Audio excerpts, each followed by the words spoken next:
BJP की नजर अब एमपी में होने वाले विधानसभा चुनाव पर है। विधानसभा चुनाव 2023 को जीतने के लिए बीजेपी का मास्टर प्लान तैयार है और इस मास्टर प्लान को जमीन पर उतारने का काम बीजेपी के चाणक्य अमित शाह को सौंपा गया है। शाह अपनी चाल से कांग्रेस को एमपी में चारों खाने चित कर देंगे। इसी को लेकर केंद्रीय गृह मंत्री अमित शाह ने भोपाल में पार्टी के प्रमुख नेताओं के साथ बैठक की, साथ ही रोड मैप पर चर्चा की। अमित शाह ने सभी नेताओं से कहा है कि विजय संकल्प अभियान के लिए सभी पार्टी के नेता और कार्यकर्ता जी जान से जुट जाए ताकि विजय के संकल्प को पूरा किया जा सके। मीडिया से चर्चा करते हुए एमपी प्रदेश बीजेपी अध्यक्ष विष्णु शर्मा ने कहा कि केंद्रीय गृह मंत्री अमित शाह ने आगामी विधानसभा चुनाव जीतने के लिए सभी नेताओं और कार्यकर्ताओं को जी तोड़ मेहनत करने की सलाह दी है। अब मध्य प्रदेश बीजेपी इस अभियान में पूरी ताकत के साथ जुटेगी। दरअसल केंद्रीय गृह मंत्री अमित शाह अचानक मंगलवार रात 8:45 बजे भोपाल पहुंचे।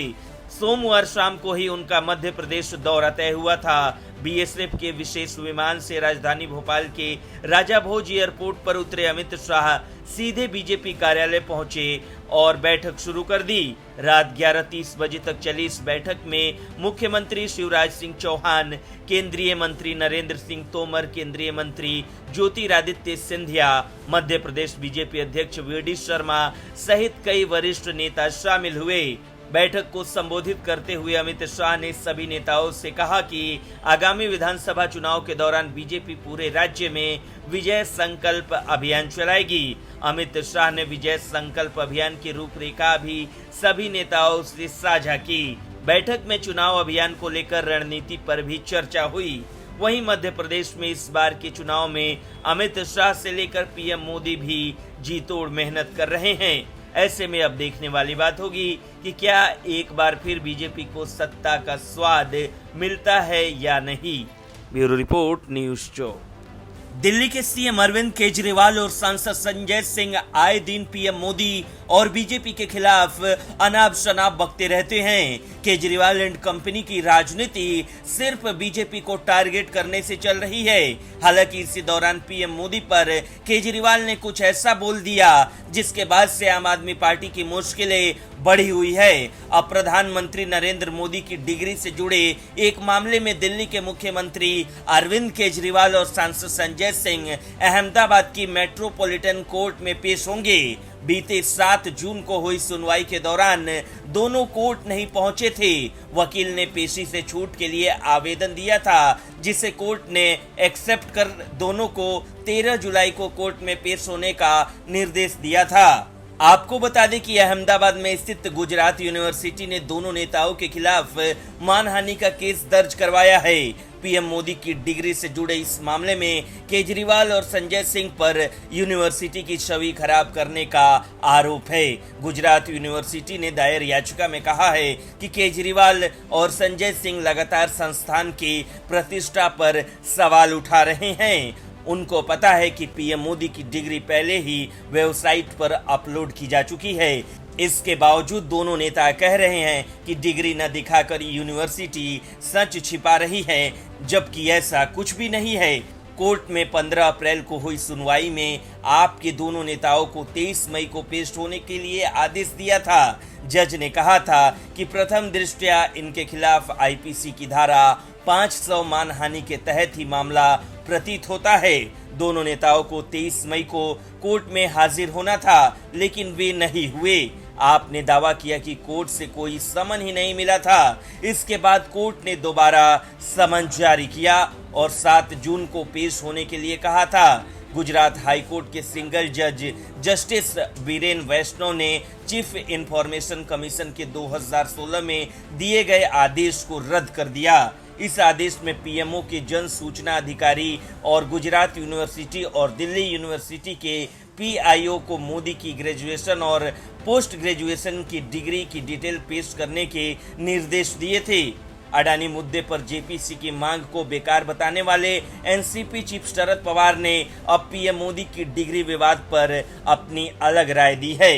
पवार ने कहा है कि इसकी क्या डिग्री है, ये राजनीति का मुद्दा नहीं है।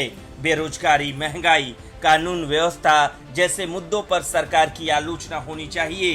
ब्यूरो रिपोर्ट, न्यूज़ चौक।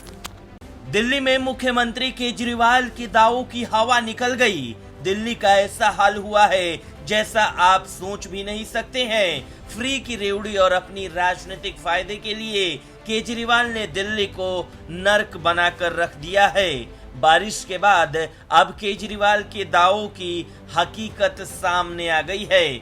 अब शायद सच में दिल्ली झीलों का शहर हो गया। चारों तरफ पानी ही पानी है। बाढ़ से दिल्ली का बुरा हाल हुआ पड़ा है। अब इसको लेकर बीजेपी केजरीवाल पर हमलावर है। बीजेपी सांसद और पूर्व क्रिकेटर गौतम गंभीर ने केजरीवाल पर हमला बोला। उन्होंने भारी बारिश से अस्त व्यस्त हुई दिल्ली और मुफ्त में सुविधाएं देने वाली सरकार की योजनाओं पर सवाल उठाए हैं। उन्होंने कहा कि दिल्ली वाले जागो, शहर गटर बन गया, कुछ भी फ्री में नहीं मिलता, हर चीज की कीमत होती है, यही वो कीमत है। दरअसल बीजेपी लगातार दिल्ली की अरविंद केजरीवाल सरकार पर कुप्रबंध के आरोप लगा रही है। बीजेपी का कहना है कि केजरीवाल सरकार के पास बारिश से बने हालातों को सुधारने का कोई प्लान नहीं है। दरअसल दिल्ली में यमुना नदी का जलस्तर बढ़ने से बाढ़ जैसे हालात हैं। वहीं इस पर केजरीवाल की आप सरकार का कहना है कि ये स्थिति अचानक ही बनी है। अब सरकार की प्राथमिकता लोगों की जान बचाना है। बीते दिन केजरीवाल ने गृह मंत्री अमित शाह को पत्र लिखकर केंद्र से मदद मांगी थी। उन्होंने कहा था कि हरियाणा के हथनी कुंड बैराज से पानी नियंत्रित रूप से छोड़ा जाए। इसके बाद केंद्रीय जल मंत्री गजेंद्र सिंह शेखावत ने उन्हें फोन किया था और बताया था कि हथनी कुंड में पानी को नियंत्रित करना संभव नहीं है। हिमाचल प्रदेश से छोड़े जा रहे पानी को रोका गया है, जिससे हथनी कुंड में पानी कम होगा। इससे दिल्ली तक आ रहे यमुना के पानी में कमी आएगी। वहीं 10 जुलाई को केजरीवाल ने कहा था, हमारा सिस्टम ऐसी बारिश के लिए नहीं बना। इस समय सभी राज्यों को साथ मिलकर काम करना चाहिए। बहरहाल बारिश और बाढ़ ने ये जरूर बता दिया है कि पिछले 9 साल से मुख्यमंत्री सिर्फ राजनीतिक रोटियां सेकने में बिजी हैं और काम के नाम पर सिर्फ लोगों को मुफ्त का लॉलीपॉप थमा दिया गया है, जिससे दिल्ली का ये हाल हुआ है। ब्यूरो रिपोर्ट, न्यूज़ चौक। महाराष्ट्र में उद्धव ठाकरे अब अकेले पड़ते दिखाई दे रहे हैं। उद्धव को पहले झटका सीएम एकनाथ शिंदे ने दिया और अब बड़ा झटका कांग्रेस दे सकती है। कांग्रेस विधानसभा विधान परिषद दोनों में अपोजिशन लीडर का पद अपने पास रखने का मन बना लिया है। अभी विधान परिषद के विपक्ष के नेता का पद शिवसेना उद्धव गुट के पास है।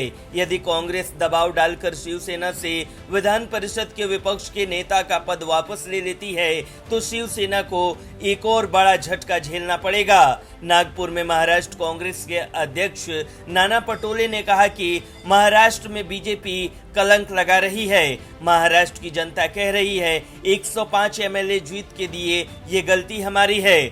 उद्धव ठाकरे की फोटो को चप्पल मारा जा रहा है। देवेंद्र फडणवीस के फोटो पर चप्पल मारी जा रही है। इस तरह का माहौल कभी महाराष्ट्र में नहीं था। यहाँ पर तनाव बनाया जा रहा है, लेकिन जनता के सवालों का क्या जवाब तो सरकार को देना है, लेकिन सरकार दे नहीं रही। ये सरकार जनता की रक्षा करने में असफल है। इसलिए राष्ट्रपति महोदय को हस्तक्षेप करके राष्ट्रपति शासन लगाना चाहिए। कांग्रेस के प्रदेश अध्यक्ष नाना पटोले ने आगे कहा कि 17 जुलाई से महाराष्ट्र का मानसून सत्र शुरू हो रहा है। मानसून सत्र शुरू होने से पहले कांग्रेस विधानसभा और विधान परिषद में विपक्ष के नेता का दावा करेगी। नाना पटोले ने कहा कि दोनों सदनों में संख्या बल के हिसाब से सबसे ज्यादा कांग्रेस की सदस्य हैं, इसलिए दोनों सदन पर विपक्ष के नेता का पद कांग्रेस को मिलना चाहिए। इस पर जल्द ही विचार कर निर्णय लिया जाएगा।